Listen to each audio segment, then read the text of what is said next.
connaissez pas cette jeune femme. Pourtant, que vous le vouliez ou non, vous vous êtes déjà fait une opinion sur elle. Au bout d'un dixième de seconde, vous saviez déjà si vous la trouviez fiable, compétente, sympathique. Car le cerveau est un instrument magique, capable d'accomplir à l'insu de votre conscience 90% de tout ce que vous faites, que vous soyez éveillé ou non.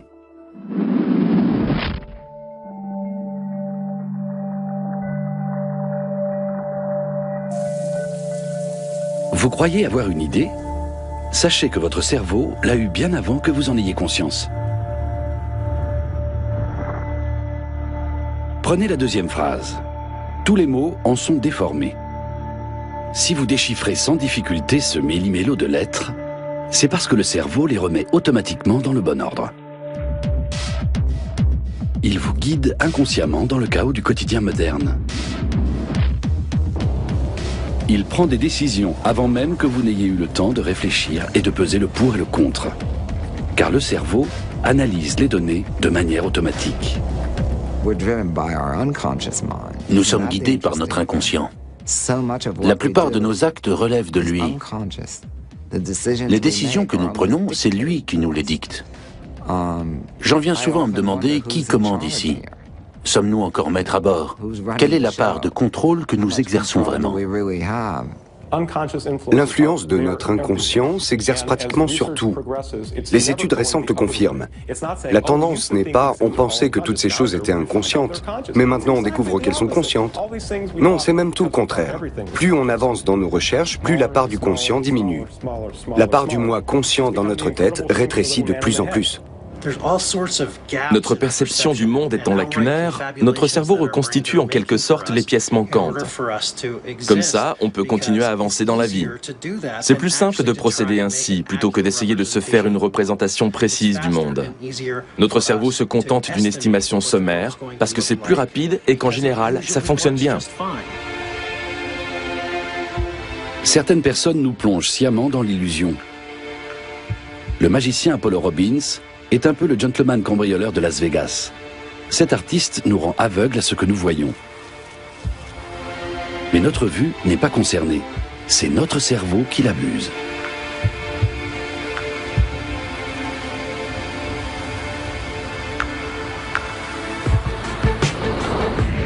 Les bons soirs, Apollo Robbins vole même la vedette à sa ville d'adoption, Las Vegas, la ville de toutes les illusions. Apollo Robbins s'est fait un nom au Caesar Palace. Un jour, il a même fait les poches d'agents secrets de l'ancien président Jimmy Carter, qui se sont retrouvés sans montre ni portefeuille. Depuis, Apollo Robbins continue à exercer ses talents sur scène et conseille parallèlement des experts en sécurité.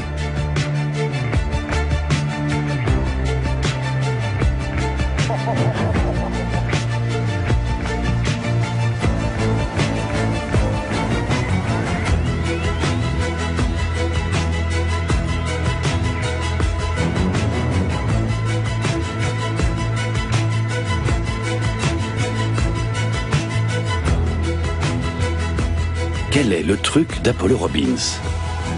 Il joue comme un as avec les automatismes de notre cerveau. La magie, ça se passe dans la tête. C'est l'art de manipuler l'attention et d'en tirer profit. Si vous regardez ma main, par exemple, vous voyez qu'elle est vide. Je ne fais rien non plus avec mon autre main. Et puis soudain, il y a une pièce. Bref, votre jugement sur ma main était faussé. Ce qui caractérise l'être humain, ce sont tous ces signaux électrochimiques qui circulent dans notre tête. Notre boîte crânienne n'a pas d'ouverture, ce qui fait que pour accéder à l'information, on est obligé de passer par les organes des sens, la mémoire ou la connaissance. Et à partir de ça, on se fait une représentation, une simulation de la réalité qui nous entoure. Ce n'est pas que le monde extérieur n'existe pas, il est bel et bien là. Mais nous ne l'avons jamais habité ni même visité. Le seul endroit où nous vivons, c'est à l'intérieur de notre tête.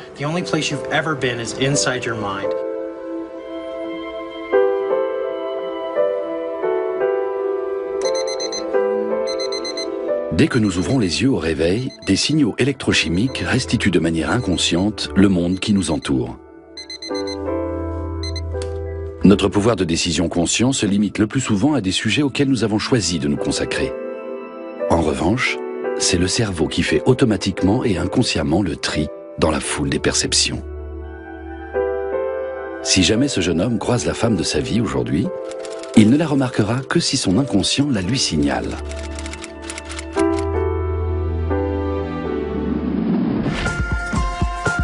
Les gestes routiniers, comme se brosser les dents, sont exécutés par le cerveau sans importuner la conscience.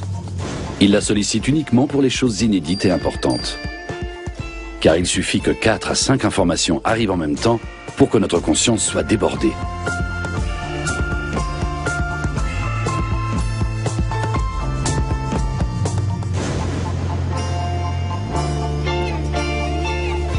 Pour les plus sceptiques, l'Américain Clifford Pickover a mis au point un test implacable. Choisissez un de ces symboles et comptez le nombre de fois où il clignote.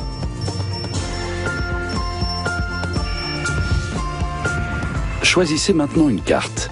Regardez-la attentivement et répétez-en 3 fois dans votre tête la valeur et la couleur. Ensuite, concentrez-vous à nouveau sur l'un des symboles ci-dessous et comptez le nombre de fois où il clignote.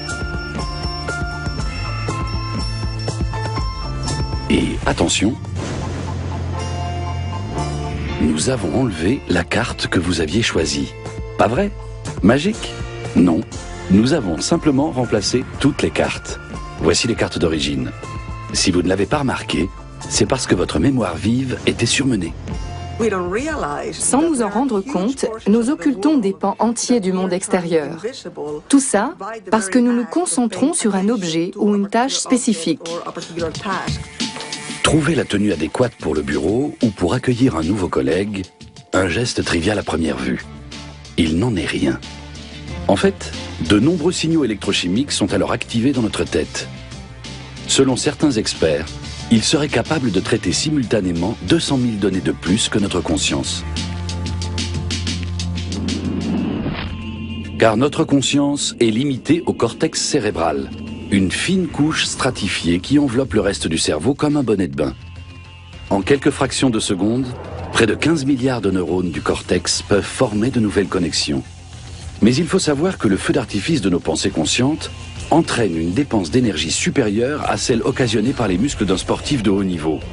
Aussi, notre cerveau essaie-t-il toujours de s'en sortir sans notre conscience. Le tronc cérébral contrôle les fonctions vitales comme la respiration et la fréquence cardiaque. Le cervelet joue un rôle majeur dans la coordination des mouvements, notamment pour la marche ou la préhension. Le système limbique orchestre la ronde de nos émotions.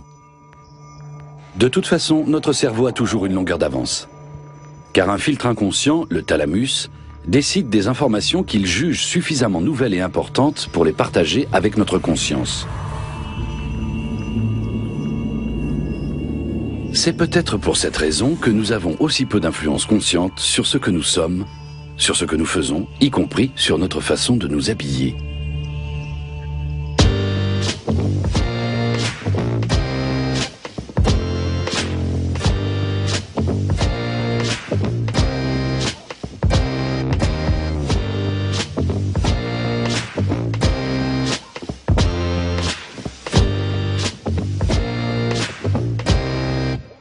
Avec l'aide d'Apollo Robbins et d'autres magiciens, des scientifiques cherchent à comprendre comment notre cerveau appréhende le monde. À Phoenix, aux États-Unis, ils enregistrent les plus infimes mouvements des yeux grâce à un oculomètre. Question: pourquoi les tours de magie fonctionnent-ils mieux quand la main du magicien décrit des lignes courbes plutôt que des lignes rectilignes? Réponse: quand sa main décrit un mouvement courbe, l'œil du spectateur suit ce mouvement du début à la fin. Mais s'il repère un mouvement rectiligne, il va directement à la fin. Et il a donc plus de temps pour déceler le fameux truc. Susana Martinez-Condé et Stephen Mechnick ont décortiqué des dizaines de tours de magie. Dans nos têtes, les illusions sont la règle, et non l'exception, explique ce couple de chercheurs.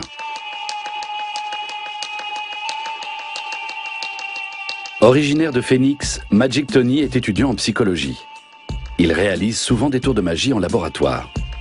Chez les spectateurs retenus pour l'étude, le nombre de mouvements oculaires par seconde oscille entre 500 et 1000. Et pourtant, ils sont loin de voir consciemment tout ce que leur regard balaie. car Tony détourne leur attention sur des choses sans importance, souvent en faisant mine de s'y intéresser lui-même. Car involontairement, nous regardons toujours dans la même direction que l'autre.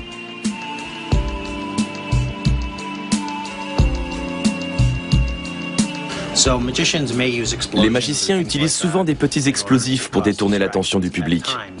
Mais le plus souvent, ils se contentent d'attirer notre regard là où il ne se passe absolument rien, ce qui leur permet de faire autre chose ailleurs.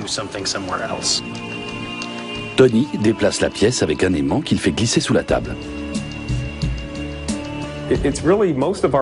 Presque toute notre vie mentale est un mélange de processus conscients et inconscients qui se consolident mutuellement, notamment lorsque la motivation entre en jeu.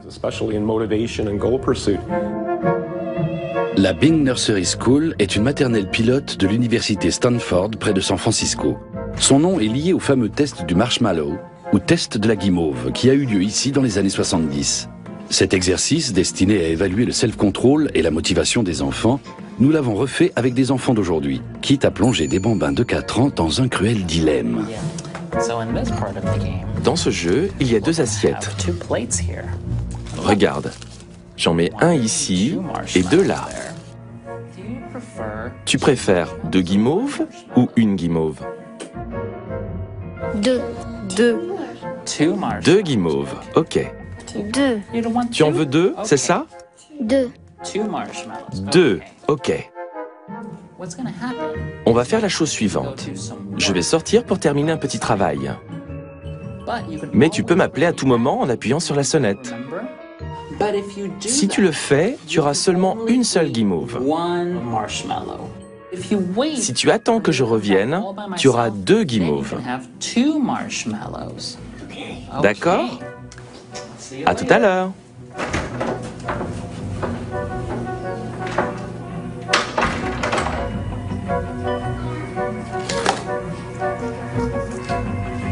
Comme dans le test original, le cerveau des enfants analyse les données de manière automatique. Chacun d'entre eux développe sa propre stratégie inconsciente pour résister à la tentation.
J'ai décidé que j'en veux qu'un. Ok. Tu as appuyé sur la sonnette, tu peux le manger.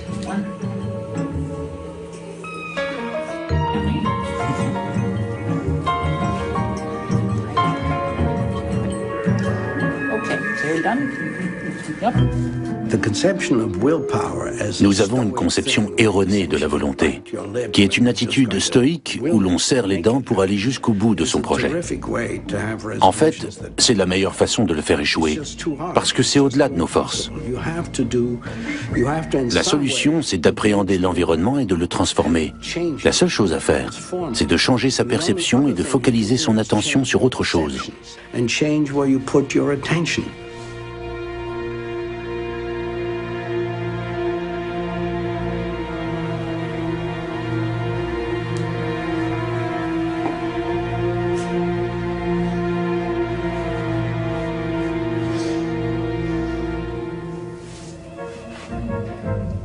Les enfants qui ont passé ce test en 1970 ont aujourd'hui dépassé la quarantaine. Au fil des années, ils ont été régulièrement consultés. Ceux qui, à l'âge de 4 ans, ont été capables d'attendre un quart d'heure ont mieux réussi leur test d'admission à l'université. Ils gagnent aussi mieux leur vie. Ils sont plus heureux en ménage et en meilleure santé que ceux qui ont tout de suite englouti leur guimauve.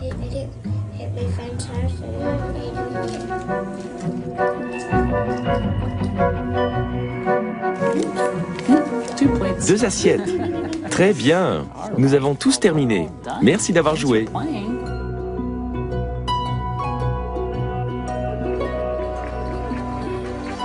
En réalisant certaines tâches de façon autonome, notre cerveau nous facilite la vie. Ainsi, nous pouvons manger tout en descendant les escaliers et en lisant le journal.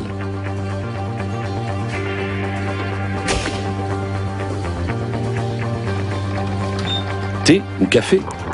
Notre inconscient nous indique quelles sont nos préférences en matière de petit déjeuner, ce qui nous évite de réfléchir longuement à la question. En quelques fractions de secondes, il analyse une foule de données avec un degré de complexité qui dépasse de loin celui de notre pensée consciente. Et pourtant, nous ne nous rendons compte de rien, car seule la réflexion consciente nous fatigue, ce qui nous donne à penser que la raison domine le monde.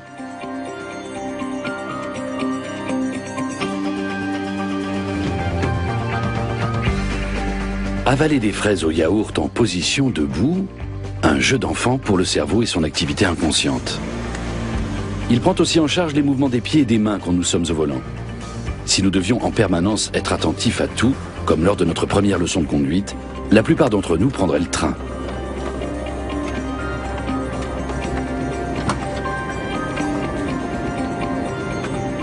Les accidents impliquant des cyclistes, par exemple, sont nettement plus rares dans les villes où il y a beaucoup de vélos, car il se crée un phénomène d'accoutumance et notre pilotage automatique les détecte plus facilement.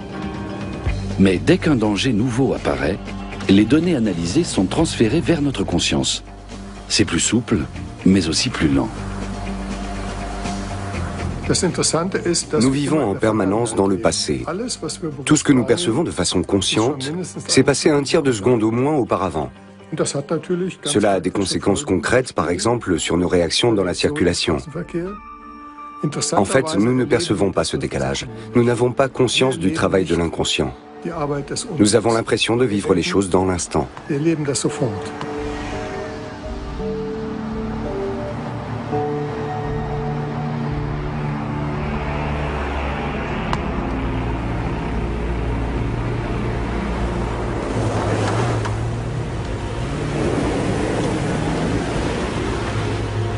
Ce que nous voyons pénètre par nos pupilles sous la forme d'un faisceau lumineux.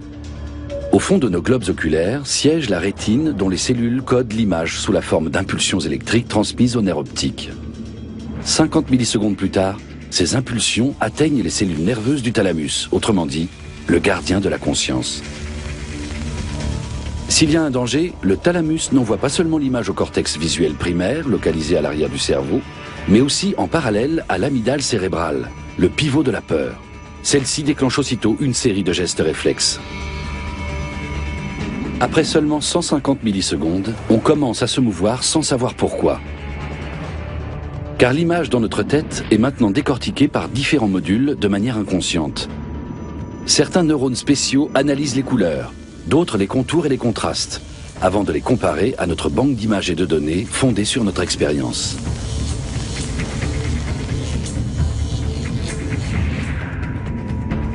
Du cortex visuel primaire à l'arrière du cerveau, jusqu'au cortex frontal. Là, tous les éléments visuels se réunissent à nouveau et sont renvoyés au cortex visuel primaire sous la forme que nous voyons de façon consciente, un enfant courant après un ballon sur la chaussée. Une image préévaluée avec une anticipation de 300 millisecondes sur le danger.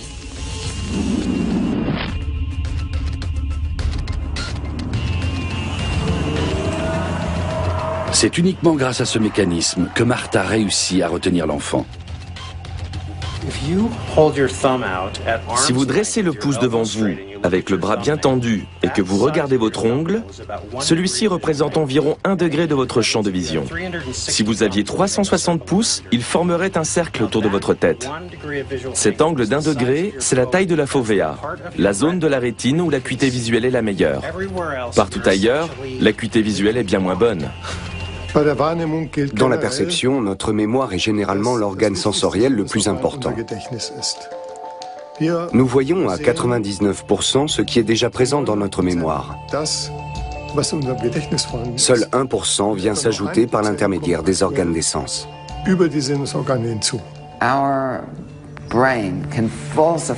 Notre cerveau peut falsifier l'information qui vient se projeter sur la rétine. Autrement dit, nous pouvons annuler la réalité qui nous entoure pour lui donner la forme qui convienne à ce que nous croyons. C'est très puissant.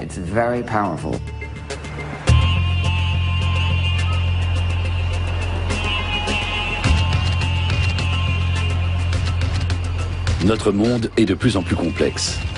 Un psychologue américain a estimé que le cerveau humain pouvait enregistrer 11 millions d'unités d'information simultanément.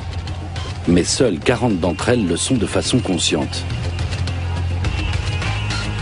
Quand on visite New York pour la première fois, on est rapidement épuisé.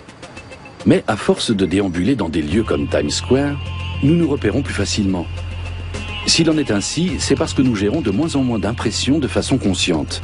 Notre cerveau occulte tout ce qu'il considère comme sans importance ou déjà connu.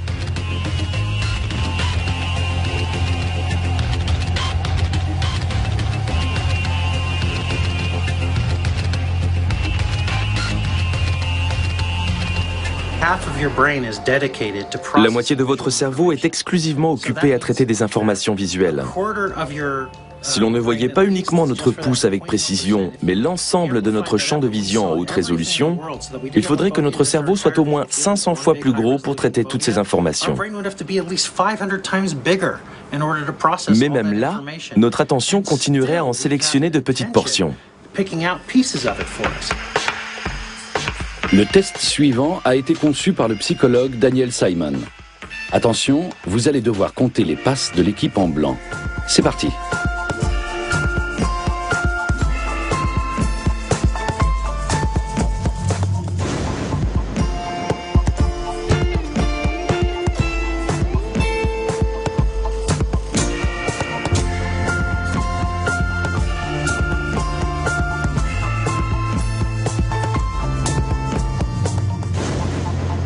Combien de passes alors? Sachez que la moitié des personnes testées ne remarquent pas la présence de l'animal. Si vous ne voyez pas le gorille au pelage sombre, c'est parce que vous êtes trop concentré sur le problème à résoudre. Comptez les passes des blancs.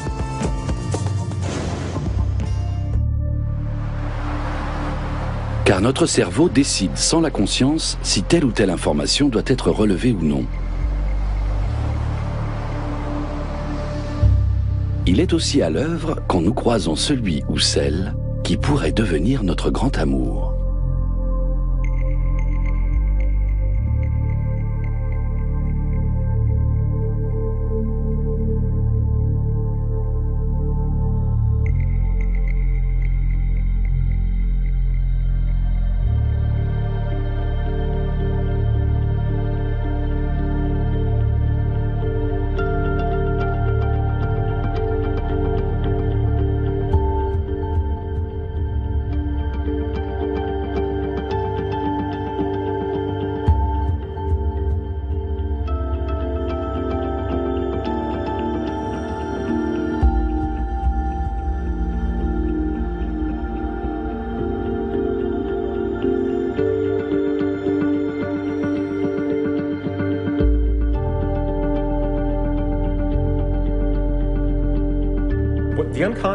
Notre inconscient est responsable du présent.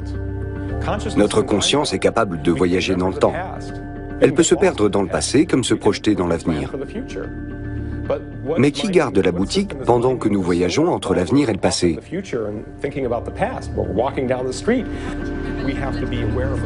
Il faut bien rester attentif et s'adapter à notre environnement. C'est le travail de l'inconscient, un système ancré dans le présent.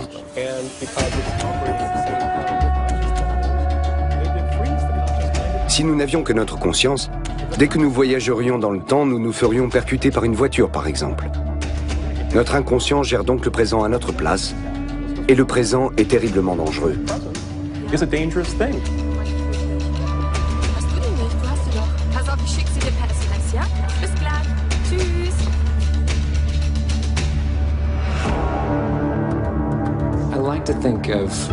J'aime bien me représenter le cerveau humain comme une tour de contrôle. Si tu veux passer devant la tour à l'insu du gardien, il faut le faire au moment où celui-ci ne prête pas attention aux images des caméras de surveillance. Dans mon travail, j'essaie de m'arranger pour que les gens ne fassent plus attention à ce que leur disent leurs yeux et leurs oreilles. Tu n'as rien dans la main à l'exception de ta montre. Non. Tu crois que je peux réussir à te la voler sans que tu le vois? Non. Ok. D'ailleurs, ce serait stupide de ma part de te le dire à l'avance. Ça ne ferait que me compliquer la tâche. Bon, quelle heure est-il? 11h03. Ok. Au lieu de voler ta montre, je vais te donner un objet que je vais te dérober. Cette pièce vaut $50. Elle est en argent. Serre le poing. Tu la sens bien? Tu penses que je pourrais réussir à la récupérer? Non. Ok, ouvre la main. Voilà, c'était trop facile. Allez, reprends la pièce. Lève un peu la main, ouvre bien la paume, regarde bien la pièce. Tu l'as vu disparaître? Elle est à nouveau sur ton épaule. On va réessayer jusqu'à ce que tu la vois. Allez, encore une fois. Serre le poing sur la pièce, mais ne tire pas sur mes doigts. C'est un autre tour. Elle est sur l'épaule. L'autre épaule. Elle n'y est pas, vraiment? Ouvre la main. Reculez un peu. Merci. Pose l'autre main bien à plat sur la première. Tu vois la pièce maintenant? Fais bien attention, c'est une question de timing. On voulait boucler l'affaire en moins de 3 minutes. Elle est entre tes mains. Tu la sens? 1, 2, tu la sens? Ouvre la main. Oh, nous avons une jolie montre à la place. On a fait ça en moins de 3 minutes.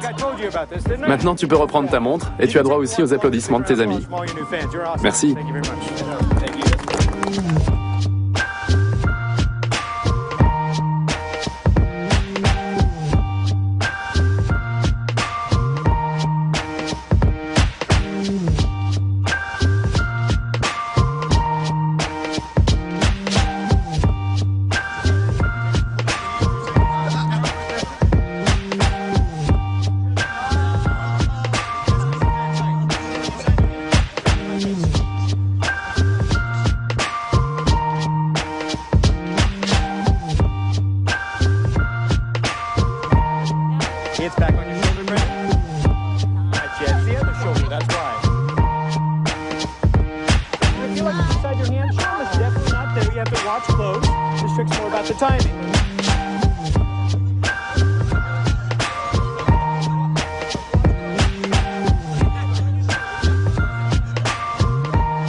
Tout le monde voit bien?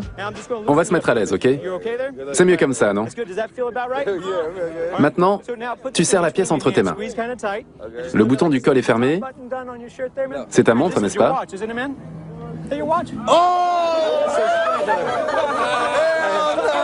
Ça ressemble à ta montre, non? Quelle histoire! C'est bien ta montre. Comment t'appelles-tu? Dan. Dan, merci pour ce beau cadeau. Tu as été merveilleux. En fait, on t'a encore volé autre chose. Ta cravate. C'est bien la tienne, n'est-ce pas? Voilà, je te la rends. On a organisé une collecte pour te remercier de ta contribution. Ça ne serait pas ton argent?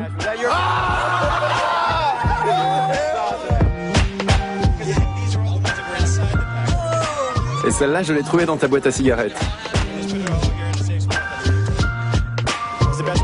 C'est la plus belle montre de la Terre. Elle pèse son poids. Quand on fixe une lumière brillante, puis qu'on regarde ailleurs, on continue à voir une image résiduelle. Avec le sens du toucher, c'est un peu la même chose. Apollo presse la montre contre la peau de son propriétaire juste avant de la voler. Comme ça, ce dernier a encore l'impression sensorielle de la porter, alors qu'il ne l'a déjà plus.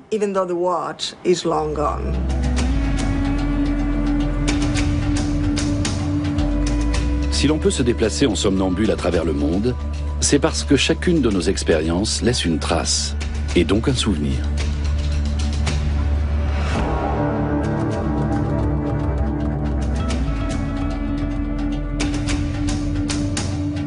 Nous allons puiser dans ces archives le jour où nous rencontrons quelqu'un pour la première fois. Parce qu'inconsciemment, nous généralisons les expériences passées que nous avons faites avec autrui. Nous avons besoin de moins de 100 millisecondes pour nous faire une opinion sur un visage que nous n'avons jamais vu auparavant. Est-il fiable, compétent, etc. Ces jugements ne sont pas forcément exacts, mais ils ont l'avantage de se façonner très vite. Alex Todorov a confronté des volontaires à des visages qu'il ne connaissait pas. Il est arrivé à la conclusion suivante. La première impression se dessine tellement vite que la raison n'a pas le temps d'influencer la réaction. Des yeux rapprochés, un visage anguleux, sont ressentis comme agressifs. Les visages poupins sont classés dans la catégorie digne de confiance mais pas compétent. Quand la raison s'en mêle, les observateurs deviennent simplement un peu plus sûrs de leur réaction initiale. Mais cela ne signifie pas pour autant qu'ils sont dans le vrai. Les autres nous jugent à partir des traits de notre visage. C'est là la grande découverte d'Alex Todorov. Même si vous n'avez pas l'intention de formuler un jugement, votre cerveau classe le visage dans telle ou telle catégorie spécifique. Ce processus se fait automatiquement. Depuis des années, des scientifiques cherchent à programmer des ordinateurs qui réaliseraient ce que nous faisons apparemment sans effort, reconnaître un visage.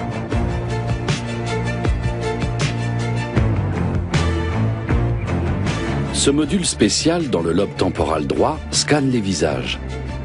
Il les fait passer au crible de nos banques de données internes en quelques fractions de secondes. Ainsi, nous sommes capables de reconnaître un ami que nous n'avons pas vu depuis 10 ans, voire même une personne que nous n'avons croisée qu'une seule fois. Une condition cependant, le visage en question doit être associé à une émotion. Plus l'émotion est forte, plus la reconnaissance se fera facilement.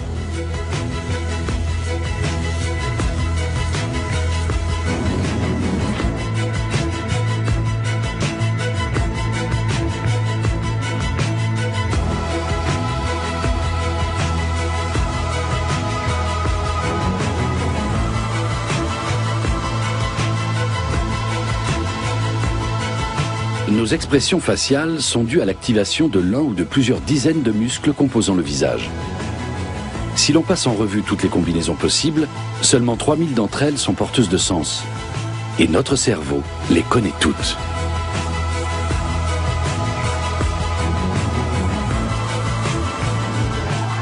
Car aux côtés du centre de reconnaissance des visages, travaille celui des mimiques, qui est chargé de capter les micro-mouvements chez l'autre puis de les interpréter.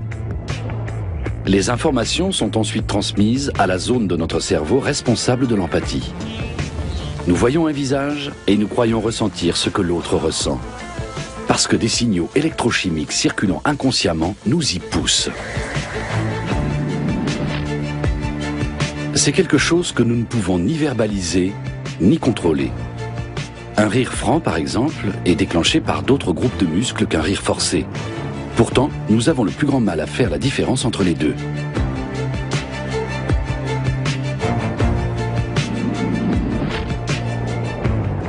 Ce qui n'a pas de visage est scanné par le centre de reconnaissance des objets, ici en bleu sur l'image. Chez les autistes, c'est cette zone du cerveau qui s'active en présence d'êtres humains, et non le centre de reconnaissance des mimiques en rouge. Pour eux, un visage est un banal objet, d'où une insensibilité aux émotions de leur interlocuteur. Nous autres, en revanche, nous avons parfois tendance à surinterpréter. Dans une étude, nous avons montré que l'apparence physique des candidats à une élection permet de prédire le résultat des suffrages à 70%, et ce, sur un simple coup d'œil sur une photo. Les personnes qui participaient à cette étude ignoraient qu'il s'agissait d'hommes politiques. Elles ne connaissaient pas ces visages. Henrik Ersson, de l'Institut Karolinska à Stockholm. Ce chercheur a réussi à prouver que les processus inconscients de notre cerveau peuvent nous jouer des tours. Dans son casque en 3D, la jeune femme voit son dos filmé par 2 caméras se trouvant derrière elle. Henrik Ersson effleure la volontaire avec un objet. Et il approche simultanément un objet identique des caméras. C'est là que l'incroyable se produit. Toutes les personnes ayant participé à l'étude sortent de leur corps. La sensation du contact et l'image des caméras 3D derrière leur dos finissent par se confondre. Même si la conscience des volontaires leur dit qu'ils sont victimes d'une illusion, ils ne peuvent rien y changer.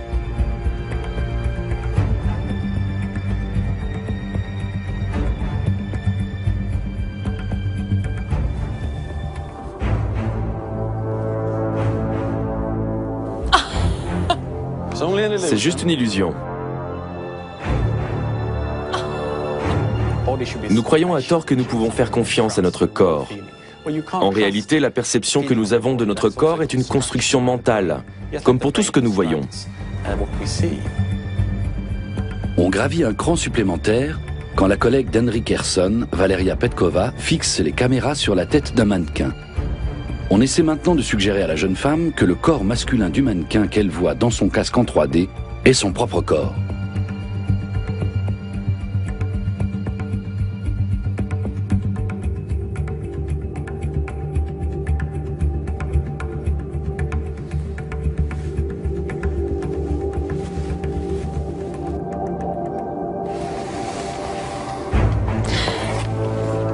Plus la personne testée réagit aux effleurements, mieux l'échange de corps fonctionne.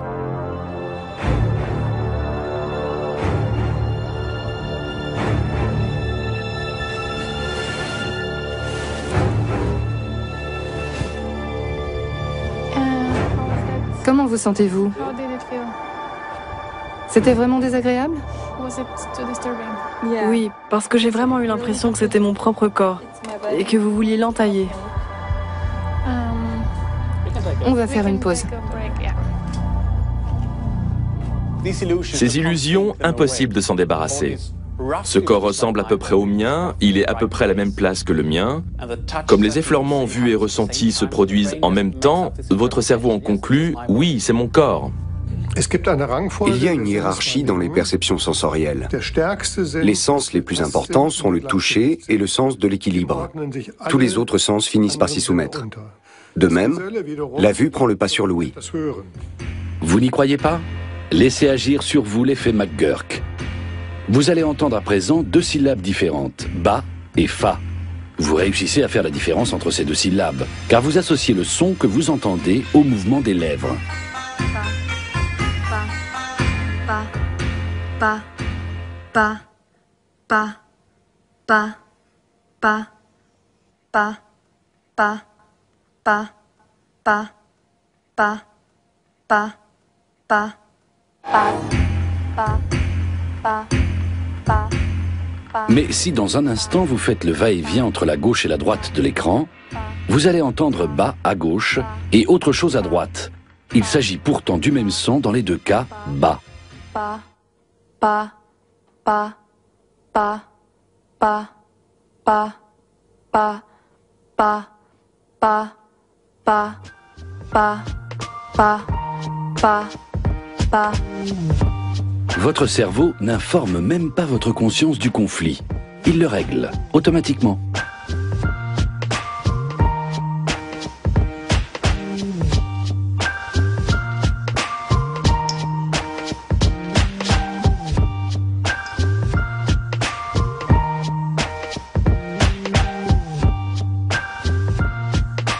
Même si vous deviez vous repasser ce film indéfiniment, vous ne verriez pas le truc d'Apollo Robbins. Et plus vous vous acharnerez, moins vous le verrez. Plus votre intérêt grandit, plus il devient facile de vous berner. Le jeu des coquilles ne fonctionne que si vous êtes impliqué émotionnellement. Si vous êtes simple spectateur et que vous dites « le petit pois est sous le numéro 2 », vous avez des chances de tomber juste. Mais si votre argent est sur la table, il y a un intérêt personnel. Et ça, je peux l'exploiter.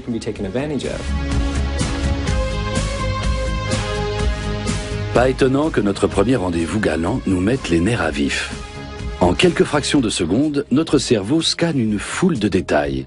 Finesse de la taille, rondeur des hanches, dilatation des pupilles, symétrie du visage, odeur, et vérifie ainsi si nos systèmes immunitaires sont compatibles.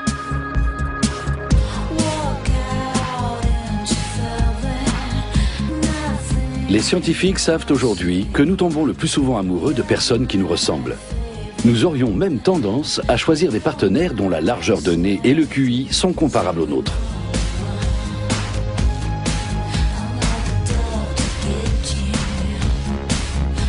« 90% de notre communication émotionnelle est non verbale. Et plus l'autre imite nos gestes et nos expressions, plus nous tombons sous le charme. Et plus nous l'apprécions, plus nous l'imitons, jusqu'au rythme de la respiration quand nous nous parlons. »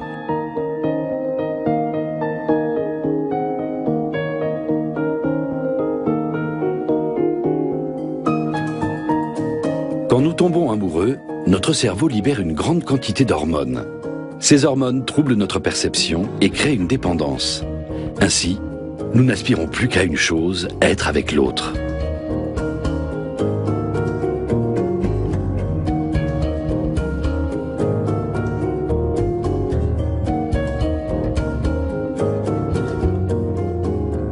Contrairement à une idée communément répandue, les hommes tombent plus vite amoureux que les femmes et de manière plus durable. Mais chez les deux sexes, c'est l'inconscient qui décide, avec une bonne longueur d'avance sur notre raison. Dans le prochain épisode, vous saurez si la relation entre Martha et Jake va prendre un tour sérieux, ou si finalement elle volera en éclats.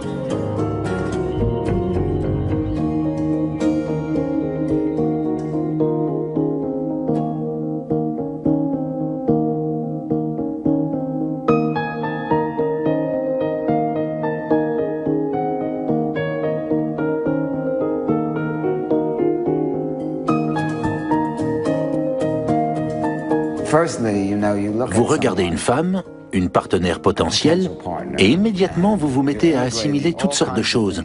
Sa façon de parler, son apparence physique. Le plus petit mouvement est intégré à des processus complexes, et à la fin, le cerveau va trancher. Acceptable, elle me plaît. C'est incroyable. Vous rencontrez quelqu'un dans le train, et une semaine plus tard, vous êtes ensemble.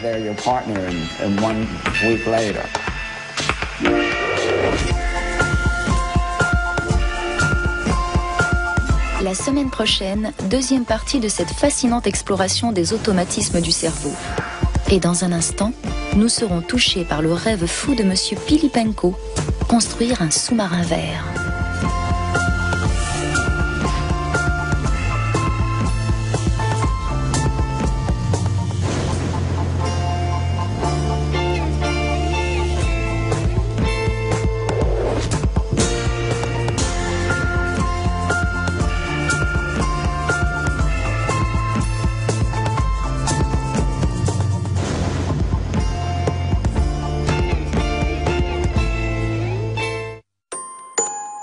Nombre de fois où il clignote.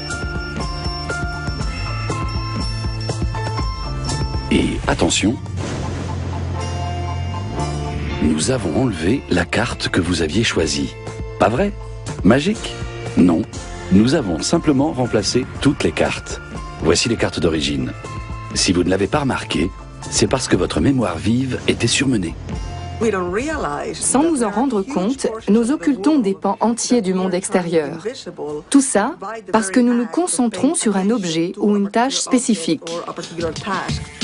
Trouver la tenue adéquate pour le bureau ou pour accueillir un nouveau collègue, un geste trivial à première vue. Il n'en est rien. En fait, de nombreux signaux électrochimiques sont alors activés dans notre tête. Selon certains experts, il serait capable de traiter simultanément 200 000 données de plus que notre conscience. Car notre conscience est limitée au cortex cérébral, une fine couche stratifiée qui enveloppe le reste du cerveau comme un bonnet de bain. En quelques fractions de secondes, près de 15 milliards de neurones du cortex peuvent former de nouvelles connexions. Mais il faut savoir que le feu d'artifice de nos pensées conscientes entraîne une dépense d'énergie supérieure à celle occasionnée par les muscles d'un sportif de haut niveau. Aussi, notre cerveau essaie-t-il toujours de s'en sortir sans notre conscience. Le tronc cérébral contrôle les fonctions vitales comme la respiration et la fréquence cardiaque. Le cervelet joue un rôle majeur dans la coordination des mouvements, notamment pour la marche ou la préhension. Le système limbique orchestre la ronde de nos émotions. De toute façon, notre cerveau a toujours une longueur d'avance. Car un filtre inconscient, le thalamus, décide des informations qu'il juge suffisamment nouvelles et importantes pour les partager avec notre conscience. C'est peut-être pour cette raison que nous avons aussi peu d'influence consciente sur ce que nous sommes, sur ce que nous faisons, y compris sur notre façon de nous habiller.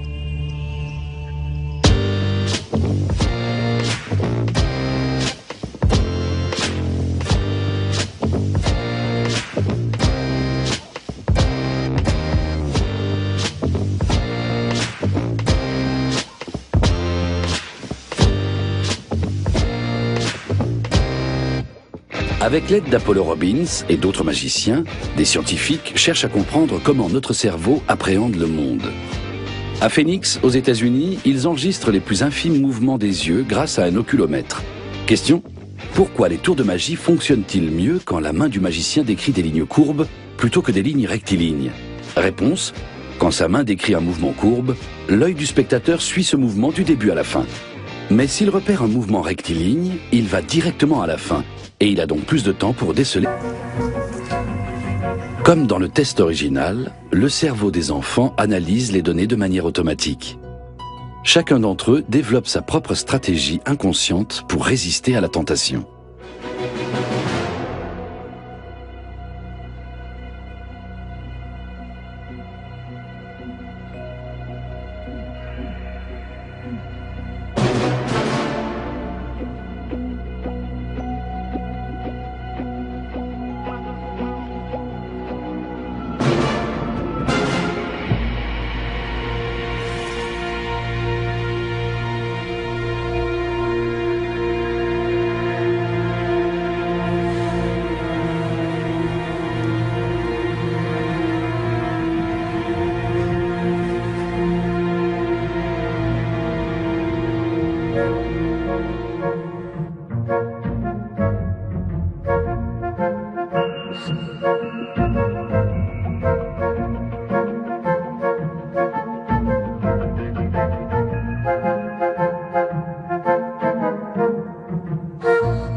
J'ai décidé que j'en veux qu'un. Ok. Tu as appuyé sur la sonnette, tu peux le manger.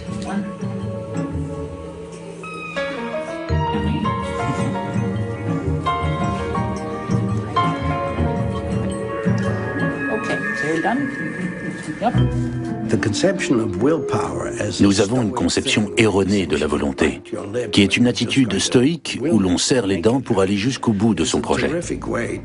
En fait, c'est la meilleure façon de le faire échouer, parce que c'est au-delà de nos forces. La solution, c'est d'appréhender l'environnement et de le transformer. La seule chose à faire, c'est de changer sa perception et de focaliser son attention sur autre chose.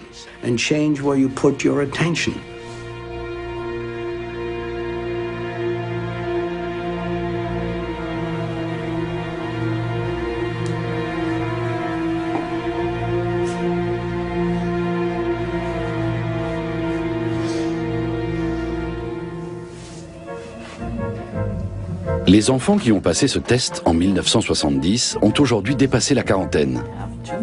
Au fil des années, ils ont été régulièrement consultés. Ceux qui, à l'âge de 4 ans, ont été capables d'attendre un quart d'heure ont mieux réussi leur test d'admission à l'université. Ils gagnent aussi... Ça ne ferait que me compliquer la tâche. Bon, quelle heure est-il? 11h03. Ok. Au lieu de voler ta montre, je vais te donner un objet que je vais te dérober. Cette pièce vaut $50. Elle est en argent. Serre le poing. Tu la sens bien? Tu penses que je pourrais réussir à la récupérer? Non. Ok, ouvre la main. Voilà, c'était trop facile. Allez, reprends la pièce. Lève un peu la main, ouvre bien la paume, regarde bien la pièce. Tu l'as vu disparaître? Elle est à nouveau sur ton épaule. On va réessayer jusqu'à ce que tu la vois. Allez, encore une fois. Serre le poing sur la pièce, mais ne tire pas sur mes doigts. C'est un autre tour. Elle est sur l'épaule. L'autre épaule. Elle n'y est pas, vraiment? Ouvre la main. Reculez un peu. Merci. Pose l'autre main bien à plat sur la première. Tu vois la pièce maintenant? Fais bien attention, c'est une question de timing. On voulait boucler l'affaire en moins de 3 minutes. Elle est entre tes mains. Tu la sens? 1, 2, tu la sens? Ouvre la main. Oh, nous avons une jolie montre à la place. On a fait ça en moins de 3 minutes. Maintenant, tu peux reprendre ta montre et tu as droit aussi aux applaudissements de tes amis. Merci.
Tout le monde voit bien? On va se mettre à l'aise, ok? C'est mieux comme ça, non? Maintenant, tu serres la pièce entre tes mains. Le bouton du col est fermé. C'est ta montre, n'est-ce pas?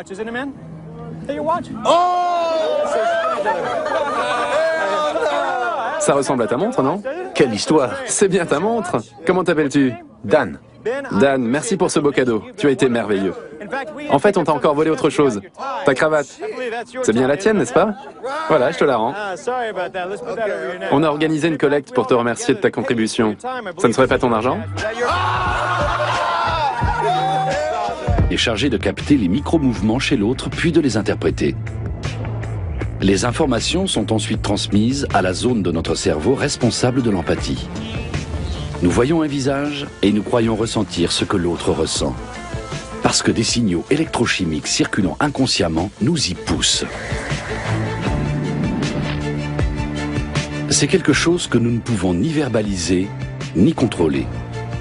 Un rire franc, par exemple, est déclenché par d'autres groupes de muscles qu'un rire forcé. Pourtant, nous avons le plus grand mal à faire la différence entre les deux.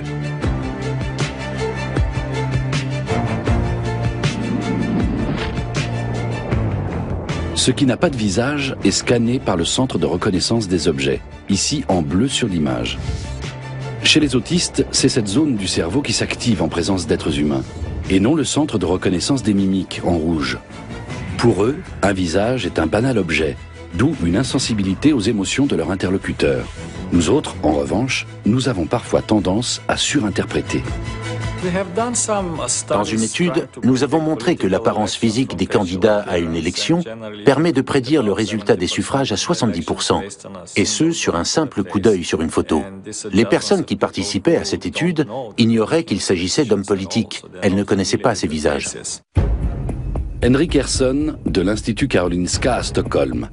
Ce chercheur a réussi à prouver que les processus inconscients de notre cerveau peuvent nous jouer des tours. Dans son casque en 3D, la jeune femme voit son dos filmé par deux caméras se trouvant derrière elle. Henrik Ersson effleure la volontaire avec un objet. Et il approche simultanément un objet identique des caméras. C'est là que l'incroyable se produit. Toutes les personnes ayant participé à l'étude sortent de leur corps. La sensation du contact et l'image des caméras 3D derrière leur dos finissent par se confondre. Même si la conscience des volontaires leur dit qu'ils sont victimes d'une illusion, ils ne peuvent rien y changer.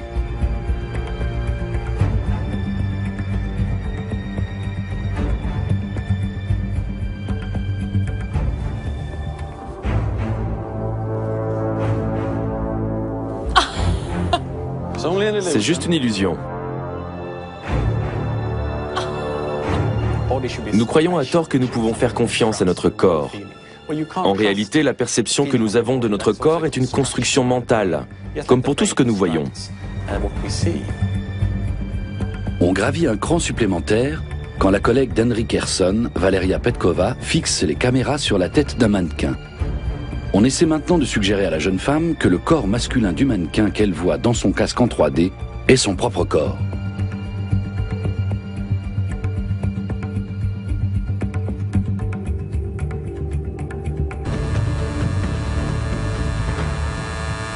Vous ne connaissez pas cette jeune femme.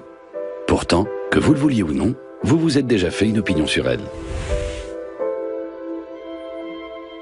Au bout d'un dixième de seconde, vous saviez déjà si vous la trouviez fiable, compétente, sympathique. Car le cerveau est un instrument magique, capable d'accomplir à l'insu de votre conscience 90% de tout ce que vous faites, que vous soyez éveillé ou non.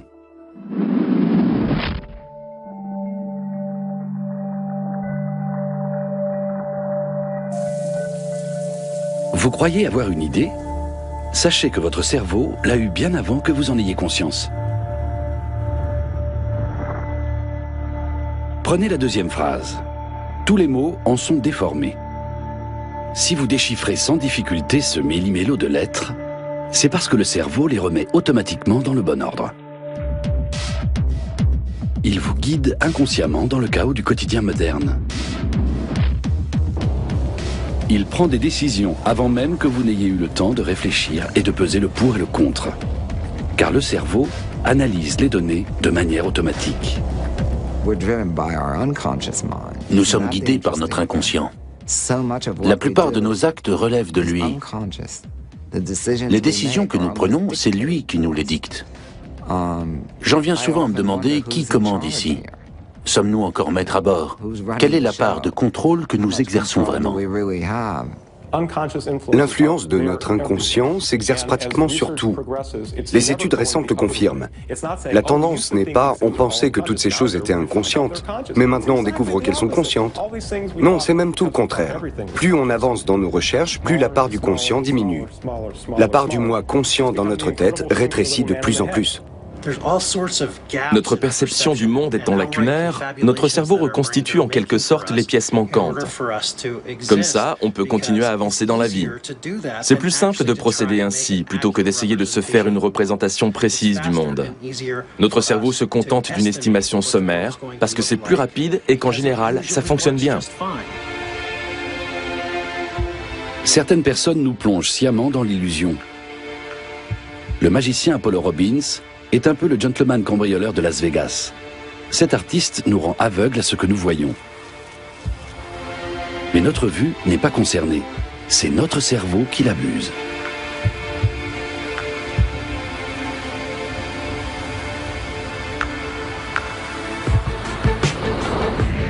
Les bons soirs, Apollo Robbins vole même la vedette à sa ville d'adoption, Las Vegas, la ville de toutes les illusions. Apollo Robbins s'est fait un nom au Caesars Palace. Pas concerné, c'est notre cerveau qui l'abuse.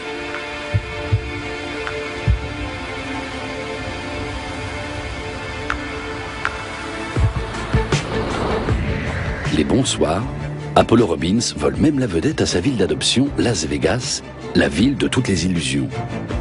Apollo Robbins s'est fait un nom au Caesars Palace. Un jour, il a même fait les poches d'agents secrets de l'ancien président Jimmy Carter, qui se sont retrouvés sans montre ni portefeuille. Depuis, Apollo Robbins continue à exercer ses talents sur scène et conseille parallèlement des experts en sécurité.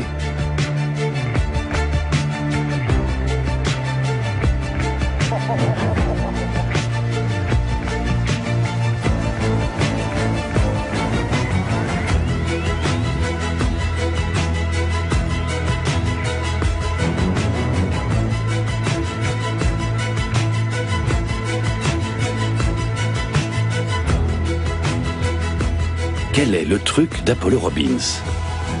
Il joue comme un as avec les automatismes de notre cerveau. La magie, ça se passe dans la tête. C'est l'art de manipuler l'attention et d'en tirer profit. Si vous regardez ma main, par exemple, vous voyez qu'elle est vide. Je ne fais rien non plus avec mon autre main. Et puis soudain, il y a une pièce. Bref, votre jugement sur ma main était faussé. Ce qui caractérise l'être humain, ce sont tous ces signaux électrochimiques qui circulent dans notre tête. Notre boîte crânienne n'a pas d'ouverture, ce qui fait que pour accéder à l'information, on est obligé de passer par les organes des sens, la mémoire ou la connaissance. Et à partir de ça, on se fait une représentation, une simulation de la réalité qui nous entoure. Ce n'est pas que le monde extérieur n'existe pas, il est bel et bien là. Mais nous ne l'avons jamais habité ni même visité. Le seul endroit où nous vivons, c'est à l'intérieur de notre tête.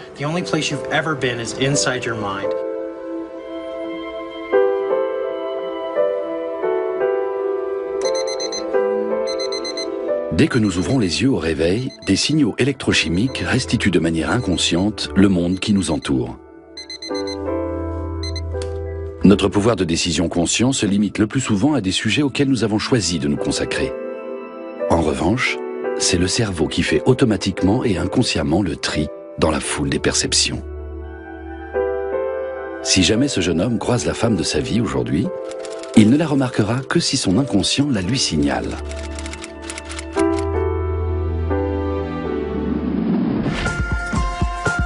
Les gestes routiniers, comme se brosser les dents, sont exécutés par le cerveau sans importuner la conscience.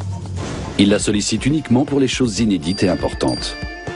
chercheur a réussi à prouver que les processus inconscients de notre cerveau peuvent nous jouer des tours. Dans son casque en 3D, la jeune femme voit son dos filmé par 2 caméras se trouvant derrière elle. Henry Gerson effleure la volontaire avec un objet. Et il approche simultanément un objet identique des caméras. C'est là que l'incroyable se produit. Toutes les personnes ayant participé à l'étude sortent de leur corps. La sensation du contact et l'image des caméras 3D derrière leur dos finissent par se confondre. Même si la conscience des volontaires leur dit qu'ils sont victimes d'une illusion, ils ne peuvent rien y changer.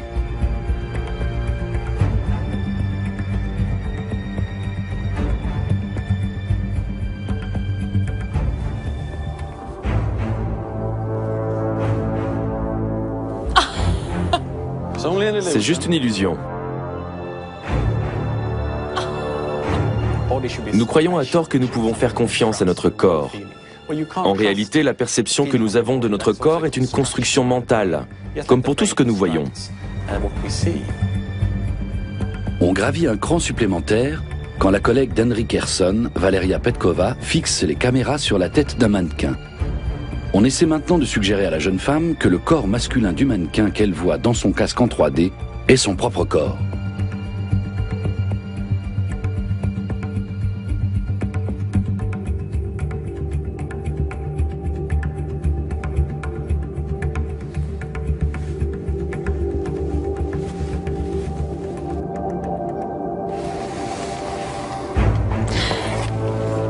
Plus la personne testée réagit aux effleurements, mieux l'échange de corps fonctionne.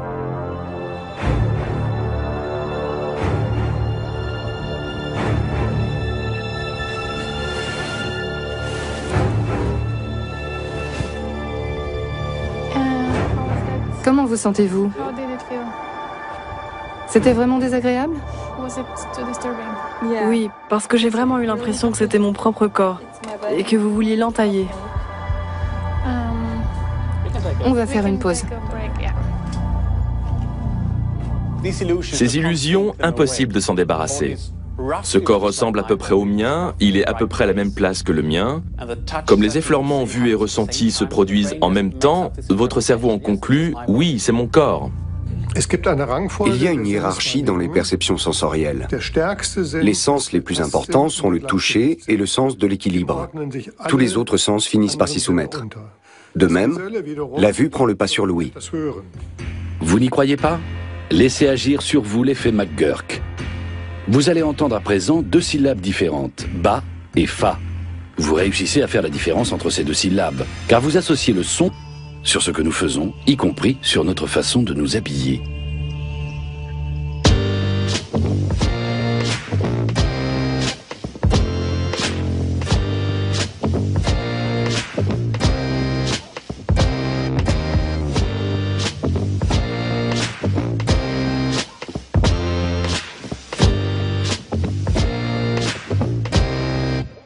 Avec l'aide d'Apollo Robbins et d'autres magiciens, des scientifiques cherchent à comprendre comment notre cerveau appréhende le monde. À Phoenix, aux États-Unis, ils enregistrent les plus infimes mouvements des yeux grâce à un oculomètre. Question: pourquoi les tours de magie fonctionnent-ils mieux quand la main du magicien décrit des lignes courbes plutôt que des lignes rectilignes? Réponse: quand sa main décrit un mouvement courbe, l'œil du spectateur suit ce mouvement du début à la fin. Mais s'il repère un mouvement rectiligne, il va directement à la fin. Et il a donc plus de temps pour déceler le fameux truc. Susana Martinez-Condé et Stephen Mechnik ont décortiqué des dizaines de tours de magie. Dans nos têtes, les illusions sont la règle, et non l'exception, explique ce couple de chercheurs. Originaire de Phoenix, Magic Tony est étudiant en psychologie. Il réalise souvent des tours de magie en laboratoire. Chez les spectateurs retenus pour l'étude, le nombre de mouvements oculaires par seconde oscille entre 500 et 1000. Et pourtant, ils sont loin de voir consciemment tout ce que leur regard balaie. Car Tony détourne leur attention sur des choses sans importance, souvent en faisant mine de s'y intéresser lui-même. Car involontairement, nous regardons toujours dans la même direction que l'autre.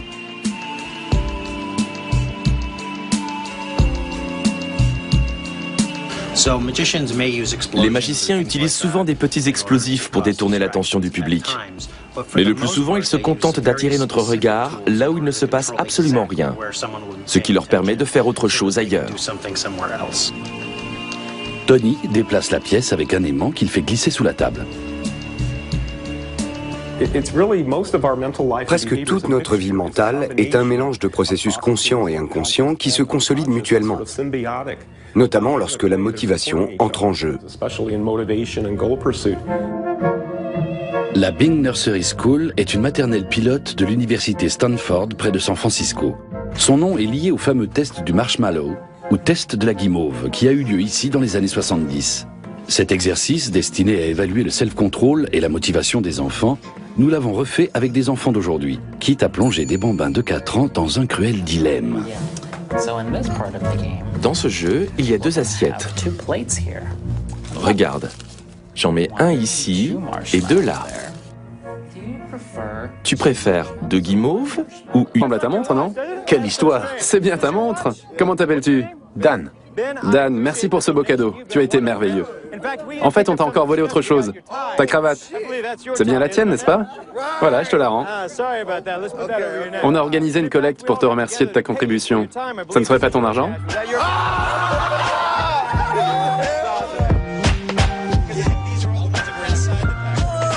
Et celle-là, je l'ai trouvée dans ta boîte à cigarettes.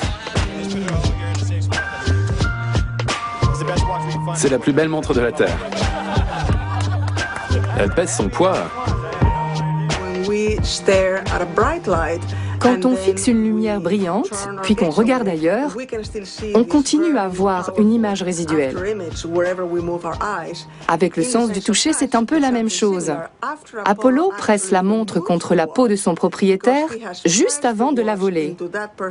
Comme ça, ce dernier a encore l'impression sensorielle de la porter, alors qu'il ne l'a déjà plus.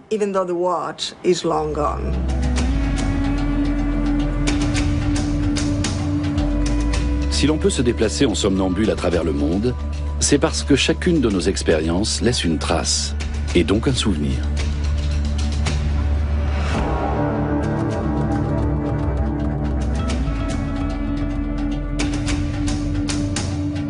Nous allons puiser dans ces archives le jour où nous rencontrons quelqu'un pour la première fois. Parce qu'inconsciemment, nous généralisons les expériences passées que nous avons faites avec autrui. Nous avons besoin de moins de 100 millisecondes pour nous faire une opinion sur un visage que nous n'avons jamais vu auparavant. Est-il fiable, compétent, etc. Ces jugements ne sont pas forcément exacts, mais ils ont l'avantage de se façonner très vite. Alex Todorov a confronté des volontaires à des visages qu'il ne connaissait pas. Il est arrivé à la conclusion suivante. La première impression se dessine tellement vite que la raison n'a pas le temps d'influencer la réaction. Des yeux rapprochés, un visage anguleux, sont ressentis comme agressifs. Les visages poupins sont classés dans la catégorie digne de confiance mais pas compétent. Quand la raison s'en mêle, les observateurs deviennent simplement un peu plus sûrs de leur réaction initiale. Mais cela ne signifie pas pour autant qu'ils sont dans le vrai. Les autres nous jugent à partir des traits de notre visage. C'est là la grande découverte d'Alex Todorov. Même si vous n'avez pas l'intention de formuler un jugement, votre cerveau classe le visage dans telle ou telle catégorie spécifique. Ce processus se fait automatiquement. Depuis des années, des scientifiques cherchent à programmer des ordinateurs qui réaliseraient ce que nous faisons apparemment sans effort, reconnaître un visage.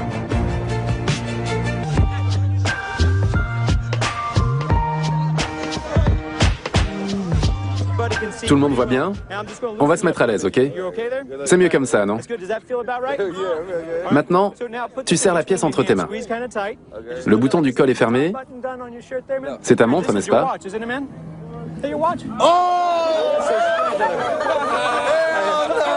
Ça ressemble à ta montre, non? Quelle histoire! C'est bien ta montre. Comment t'appelles-tu? Dan. Dan, merci pour ce beau cadeau. Tu as été merveilleux. En fait, on t'a encore volé autre chose. Ta cravate. C'est bien la tienne, n'est-ce pas? Voilà, je te la rends. On a organisé une collecte pour te remercier de ta contribution. Ça ne serait pas ton argent?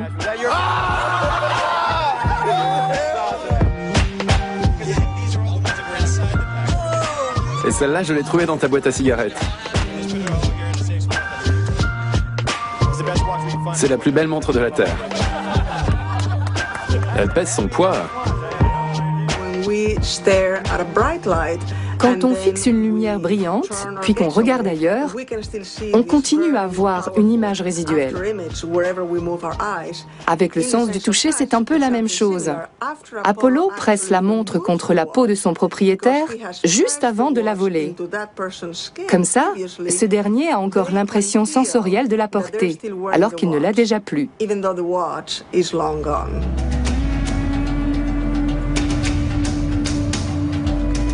Si l'on peut se déplacer en somnambule à travers le monde, c'est parce que chacune de nos expériences laisse une trace, et donc un souvenir.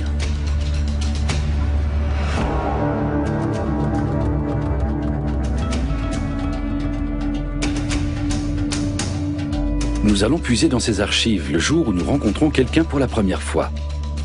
Parce qu'inconsciemment, nous généralisons les expériences passées que nous avons faites avec autrui. Nous avons besoin de moins de 100 millisecondes pour nous faire une opinion sur un visage que nous n'avons jamais vu auparavant. Est-il fiable, compétent, etc. Ces jugements ne sont pas forcément exacts, mais ils ont l'avantage de se façonner très vite. Alex Todorov a confronté des volontaires à des visages qu'il ne connaissait pas. Il est arrivé à la conclusion suivante. La première impression se dessine tellement vite que la raison n'a pas le temps d'influencer la réaction. Des yeux rapprochés, un visage anguleux, sont ressentis comme agressifs. Les visages poupins sont classés dans la catégorie digne de confiance mais pas compétent. Quand la raison s'en mêle, les observateurs deviennent simplement un peu plus sûrs de leur réaction initiale. Mais cela ne signifie pas pour autant qu'ils sont dans le vrai. Les autres nous jugent à partir des traits de notre visage. C'est là la grande découverte d'Alex Todorov.